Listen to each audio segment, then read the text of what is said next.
पंतप्रधान नरेंद्र मोदी यांच्या जन्मदिवसाचे औचित्य साधून तसेच महात्मा गांधी यांच्या जयंतीनिमित्त 17 सप्टेंबर ते 2 ऑक्टोबर या कालावधीत महाराष्ट्र शासनाच्या वतीने स्वस्थ नारी सशक्त परिवार या पंधरवडा अभियानाचे आयोजन संपूर्ण राज्यभर करण्यात आले होते। दरम्यान याच अभियानाचा एक भाग म्हणून पालिका प्रभाग क्रमांक 22 येथील रामवाडी आरोग्य केंद्र येथे राष्ट्रवादी काँग्रेस पार्टीचे प्रदेश उपाध्यक्ष किसन जाधव, माजी नगरसेवक नागेश गायकवाड, इच्छा भगवंताची मित्र परिवार आणि पालिका आरोग्य विभागाच्या सहकार्याने महिलांसाठी विविध वैद्यकीय मोफत तपासणी शिबिराचे आयोजन करण्यात आले होते। यावेळी रक्तदाब, मधुमेह, प्रसूतीपूर्व तपासणी, क्षयरोग, दंत तपासणी अशा अन्य तपासण्यांचा समावेश आहे। तज्ञ डॉक्टरांकडून महिलांची तपासणी होऊन मोफत औषधोपचार देखील करण्यात आले। या अभियानास प्रभाग क्रमांक 22 येथील महिला भगिनींनी उत्स्फूर्त प्रतिसाद दिला।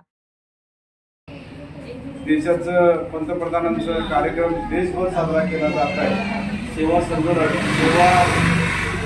सप्ताहाच्या माध्यमातून हा कार्यक्रम तमाम देशभर सगळ्याच ठिकाणी साजरा होत आहे। आपल्या सोलापूरमध्ये विविध जे आरोग्य विभाग आहे त्या सोलापूर मनपाच्या अंतर्गत आता आपला रामवाडी सेंटर असेल किंवा डफिनो हॉस्पिटल असेल, नई जिंदगीचा परिसर असेल किंवा शहर उत्तरचा भाग असेल, दक्षिण असेल, संपूर्ण सोलापूर शहरामध्ये हा विविध उपक्रम रुग्णांना मिळावा या उद्देशाने हा कार्यक्रम साजरा होत आहे।